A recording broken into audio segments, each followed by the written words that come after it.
লাখ লাখ দুখীয়া মানুহ বিজেপি ভেজা বন্ধ কৰক। ইতিমধ্যে 110 কমিশনাৰ সুবিধা অবিলম্বে প্ৰৱৰ্তন কৰক।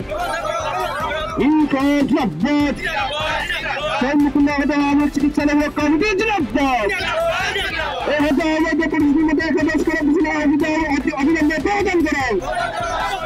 সেই মুকুন্দ অনেক চিকিৎসা ঘেরাই দিয়ে সেই মুকুন্দ অনেক চিকিৎসা 235 কমিশনার অবিলম্বে ঘেরাই দিয়ে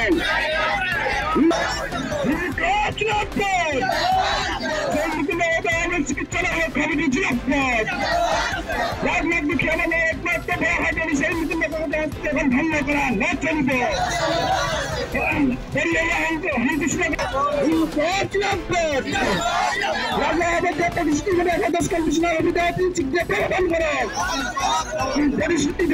পরিস্থিতি ঘটনা করা না চলবে। রাজ্য সরকার সেই মুকুন্দ চিকিৎসালয় কমিটি জিন্দাবাদ। সেই মুকুন্দ চিকিৎসালয় ভঙ্গ করা না চলবে। সেই জন্য আমার টাকায়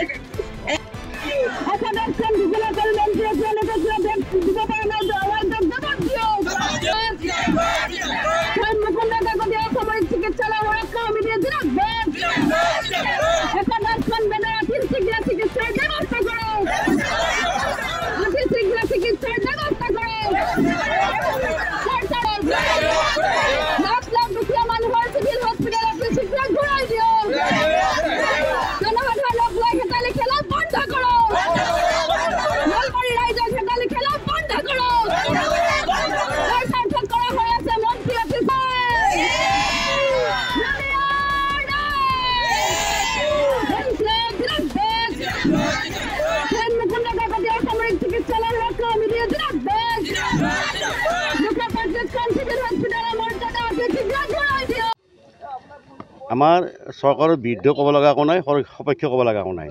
আমি আন্দোলনকাৰী নহয়। আচলতে আমাৰ যিটো মূল দাবী 7 লাখ 8 লাখ জনসাধাৰণৰ কাৰণে আমি ওলাই আহিছোঁ। গতিকে আমাৰ এটাই দাবী যে আমাৰ এইখন ঘূৰাই দিয়ক। আমাৰ যিখন প্ৰাণৰ আত্মাৰ লগত জড়িত শ্বহীদ মুকুন্দ কাকতি চিভিলখন ঘূৰাই দিয়ক। আমি লগে লগে আমি আন্দোলন বন্ধ কৰিম। চৰকাৰৰ ওচৰত এইটোৱে মোৰ দাবীয়ে নহয়, মোৰ প্ৰাৰ্থনা হয়। নিৰ্বাচনৰ লগত ইয়াৰ জড়িত সম্পৰ্ক হৈ আছে। কিন্তু মই এটা কথাই কৈছোঁ প্ৰথমতে যে আমি আন্দোলনকাৰী মানুহ নহয়, গোটেইখিনি আমি নহয়। আমি বাধ্য কৰি ওলাই আহিছোঁ। এইবিলাক শ্ৰমজীৱী এসাঁজ খালে এসাঁজ খাবলৈ ভাত নাই তেওঁলোকৰ অৱস্থাটো চৰকাৰে অলপ চিন্তা কৰা উচিত।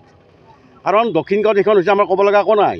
কিন্তু সেইখনেই শ'লমাৰৰ সমস্যা সমাধান কৰিব নোৱাৰে, বেলশৰৰ সমস্যা, চামতা সমস্যা, মুকালমাৰৰ সমস্যা, জাগিৰৰ সমস্যা সমাধান কৰিব নোৱাৰে। চৰকাৰে এইখিনি কথা চিন্তা কৰাটো উচিত আছিল। গোটেইখিনি ৰাজনৈতিকভাৱে চালে নহয়, ব্যক্তিগত স্বাৰ্থত চালে নহয়, অলপ ৰাজ্যৰ কাৰণে অলপ চাব লাগে, মোৰ এইখিনি কথা। গতিকে আমাৰ আন্দোলন চলি থাকিব। আজি 11 মাহ হ'ল, 11 বছৰ চলি থাকিব। মই আজি মৃত্যু মুখৰ কালি আহিছোঁ। কিন্তু আজি মই আহিছোঁ, আহিব শক্তি মোৰ নাই, কিন্তু আহিছোঁ আৰু আহি থাকিম।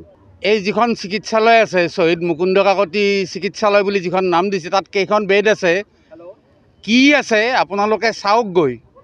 আৰু আমাৰ যিখন medical college hospital, Nalbari medical college hospital, সেই মেডিকেল কলেজ হস্পিটেলত কি আছে তাকো আপোনালোকে সৰজমিন তদন্ত কৰক। এই মুহূৰ্তত নলবাৰীত স্বাস্থ্যসেৱা, চৰকাৰী স্বাস্থ্যসেৱা নাই। চামতা CHCত এটা বেণ্ডেজ পৰ্যন্ত নাই। এইটো অৱস্থা। নলবাৰী জিলাৰ প্ৰতিখন চিকিৎসালয়ত, চৰকাৰী চিকিৎসালয়ত একো নাই। আমি জয়ন্ত মল্ল বৰুৱা আৰু হিমন্ত বিশ্ব শৰ্মা আৰু চন্দ্ৰমোহন পাটোৱাৰীক এটা প্ৰশ্ন কৰিব খুজিছোঁ যে নলবাৰীৰ প্ৰাইভেট নাৰ্ছিং হোম কেইখনৰ পৰা তেওঁলোকে কিমান টকাকৈ ডোনেশ্যন পায়? চৰকাৰী চিকিৎসা সেৱা তেওঁলোকে ধ্বংস কৰিলে কিয়? সিদিনা আমাক গোটেইকেইটাকে নক্সাল বুলি কয়, বাওপন্থী বুলি কয়, তেওঁলোকে ইয়াত 110খন বেড দিয়াৰ কথা ঘোষণা কৰিছিল। প্ৰয়োজন হ'লে 110খন তাতকৈ বেছিকৈ দিব।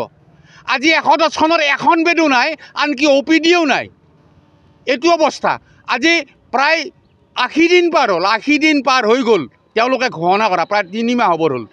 3 মাহত এখন হস্পিটেল বনাব পৰা নাই এখন চৰকাৰ। মাহত 3000-4000 কোটি টকাকৈ ধাৰ লৈ আছে। তেওঁলোকে ফ্লাইঅভাৰ বনাইছে, দলং বনাইছে, ইটো বিল্ডিং ভাঙি সিটো বিল্ডিং বনাইছে, কিন্তু ইয়াত হস্পিটেল এখন নাই। নলবাৰী জিলাত হস্পিটেল নাই, চৰকাৰী চিকিৎসা সেৱা নাই।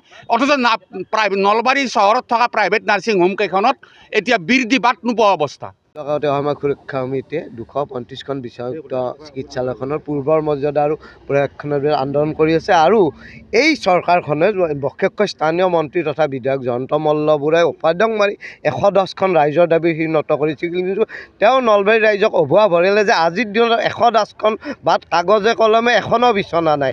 নলবাৰীৰ বৈদিক চহৰ, শিক্ষিত চহৰ নলবাৰীবাসীক তেওঁ যি অৱমাননা কৰে ইয়াৰ উচিত প্ৰত্যুত্তৰ নলবাৰীবাসীয়ে অনাগত দিনত দিব। আৰু কিন্তু শ্বহীদ মুকুন্দ কাকতি অসামৰিক সুৰক্ষা সমিতিয়ে 235খনৰ দাবী পূৰণ নোহোৱা পৰ্যন্ত গণতান্ত্ৰিক আন্দোলন চলিব আৰু অনাগত দিনত আমি এই সমগ্ৰ বিষয়টো বিধানসভাৰ মৰ্যাদা উত্থাপন কৰিবলৈ ইতিমধ্যে প্ৰস্তুতি চলাইছোঁ। গতিকে যিকোনো পৰিস্থিতি, যিকোনো পৰিৱেশত এই 235খন বিচনাযুক্ত চিকিৎসালয়খন শ্বহীদ মুকুন্দ কাকতি সুৰক্ষা সমিতি ঘূৰাই আনিবই।